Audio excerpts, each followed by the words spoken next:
3 Hens and a Peacock, written by Lester L. Laminack and illustrated by Henry Cole. 3 hens and a peacock. 3 hens and a peacock. Things were quiet on the Tuckers' farm. The cows chewed their cud, the hens clucked and pecked and laid their eggs, and the old hound stretched out on the porch, watching and listening. Once in a while, someone would stop to buy tomatoes or corn, perhaps a quart of milk. Nothing unusual happened there. Until the peacock showed up. The cows and the hens and the old hound kept right on doing what they'd always done. But that peacock had never lived on a farm. He had no idea what to do.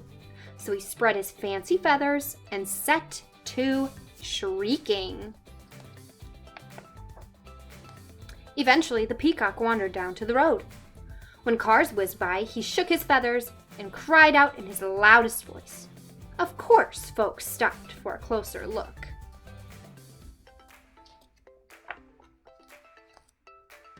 Day after day, more folks stopped to admire the peacock, and they all bought tomatoes and corn, eggs and milk. Business on the Tuckers' farm was booming. Everyone seemed happy to have visitors stopping by.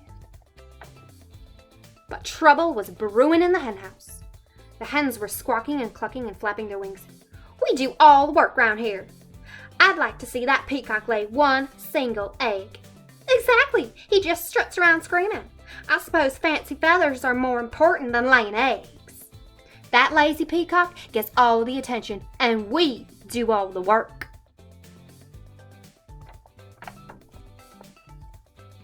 The peacock had heard every word. For days he moped about, moaning and groaning. I wish I could be more useful around here. Humph, clucked one of the hens. The others ruffed their feathers. The old hound stretched and slowly raised his head. Why, not let the peacock stay here to be useful while you hens take the glamorous job down by the road. The 3 hens began clucking to one another. What a wonderful plan! Yes, it's a fabulous idea. Oh, ladies, we simply must fancy up our feathers tonight, and nothing but our brightest beads, bangles, and bows. We'll stop traffic for sure. Why, you girls know I can strut with the best of them. The peacock perked up. Let's do it, he declared. Tomorrow I'll stay here, sit on a nest, and cluck.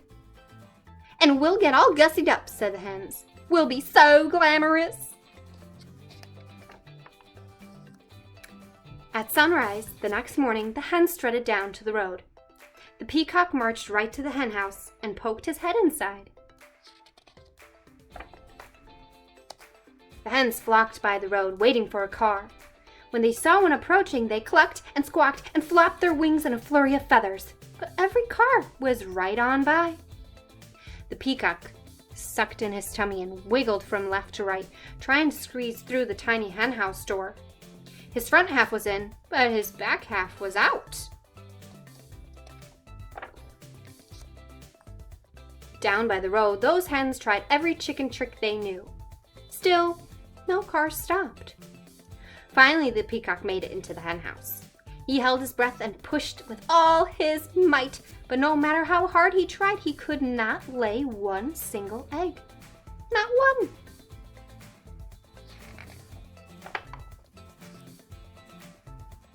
The old hound stretched out on the porch, watching and listening. What's that peacock doing in the hen house? Asked Farmer Tucker. Who knows, said Miss Tucker. And what are those hens doing down by the road? Not one of them is up here laying eggs. Well, the way things are going, we aren't likely to have anyone buying eggs today, said Farmer Tucker. We need that peacock down there stopping cars. When the peacock heard that, he smiled the biggest smile you ever saw in a bird's beak. I am helping, he thought. He squirmed back and forth until he popped out of the crammed hen house. Then he trotted off to see the hens. The exhausted hens were all clucked out. Every feather was out of place. What a day! We couldn't get one car stop. It's true. Why, most of them didn't even slow down.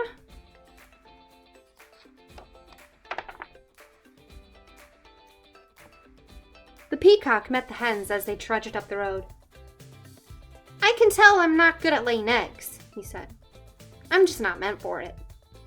One hen nodded. I put on my stellar strut, and even I couldn't stop a single car, she said.